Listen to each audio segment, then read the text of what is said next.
proporciona, né? Então, meus amados, nós paramos ali no momento em que Moisés para de frente a Migdol, Piaiote, Baal-Zefon. Migdol, Piaiote, Baal-Zefon era umas montanhas que tinha. Esses nomes foram dados segundo alguns deuses, que era dos egípcios ali, daquele povo próximo. Foi dado o nome a essas montanhas, esses nomes que eu falei, Piaiote e Baal-Zefon.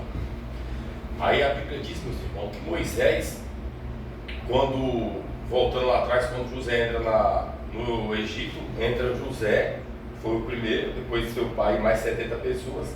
E quando sai, eu disse que cerca de 6 mil homens a pé, fora mulheres e crianças.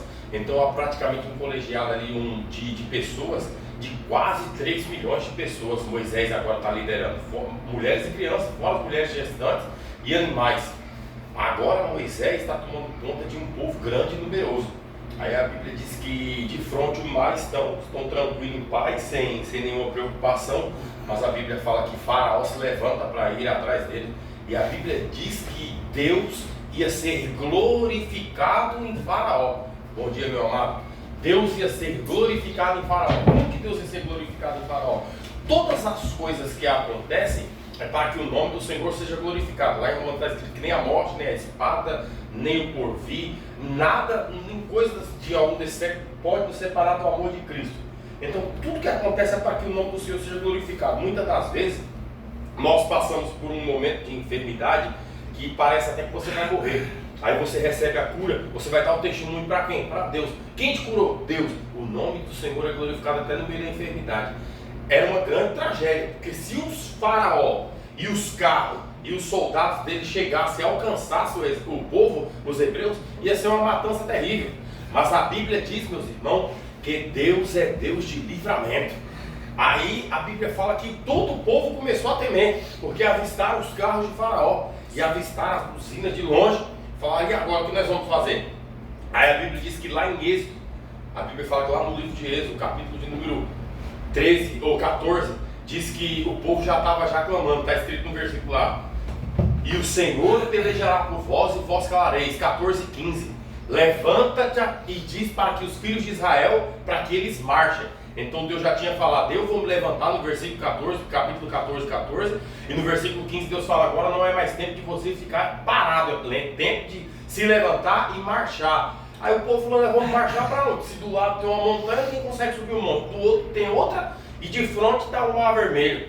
Deus falou, fala para Arão tocar nas águas. Quando Arão toca nas águas, quando Deus manda que Moisés faça com que Arão toque ali nas águas, o mar, ele não se abre, daqui, da onde eles estavam, para lá.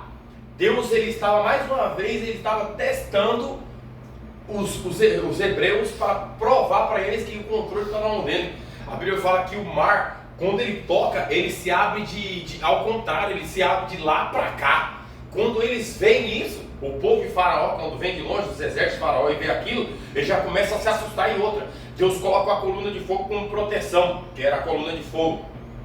E naquele momento, a Bíblia fala que todos os hebreus começam a passar o mar a pés enxutos, algo que nunca foi visto, algo que ninguém vivenciou, mas ali estava o poder de Deus em ação sobre a vida dos seus escolhidos. Pode ser qualquer dificuldade que você esteja enfrentando, pode ter certeza que haverá um livramento. Se Deus estiver no negócio, Ele vai te livrar. Eu já ouvi vários testemunhos de pessoas contando que estavam dentro de uma embarcação, dentro de um monte, dentro de algum lugar, e tinha uma pessoa ali que servia a Deus verdadeiramente. Por intermédio de um justo, Deus, ele livra uma nação. A Bíblia fala que o povo atravessa o mar a pés enxutos. Só que Deus é tão tremendo, que Deus queria ser glorificado pelo intermédio de Faraó, que Deus deixa com que praticamente todos o exército de Faraó ali, eles entrem. Praticamente entraram quase todos, não entraram todos. Lá próximo ali ao meio do mar. Imagine, os egípcios, todos assustados, apavorados, mas se o rei mandou, a ordenança era para capturar os hebreus, eles vão. Só que a Bíblia diz que Moisés e Arão e o povo já atravessou.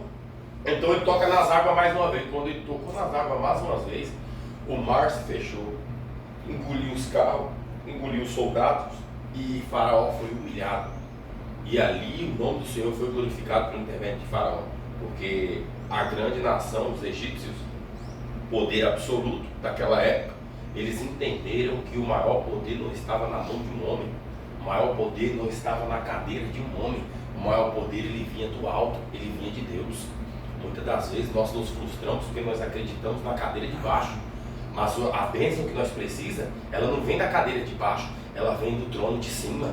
O milagre que você e eu precisamos para a nossa família não vai vir da cadeira de baixo, ela vai vir do trono de cima. Aquela bênção que nós almejamos aqui dentro da empresa, aqueles resultados, ele vai vir das mãos de Deus. Do mesmo jeito foi o Senhor lá dos altos céus lá. Humilhou. Faraó voltou de cabeça baixa, o povo atravessou o mar, e a Bíblia diz depois que o povo atravessou o mar, parou. O problema parou a dificuldade de maneira nenhuma. Só que enquanto eles passaram e atravessaram a pés enxutos, a Bíblia fala que eles tiraram o tempo. Miriam pega um pandeiro e ali os que louvavam, e a Bíblia diz que eles cantaram: só o Senhor é Deus e só Deus é o Senhor. Essa é a canção que tem que estar na boca dos salvos e dos santos. Só o Senhor é Deus, só Deus é o Senhor. Então, meu querido, que Deus nos abençoe.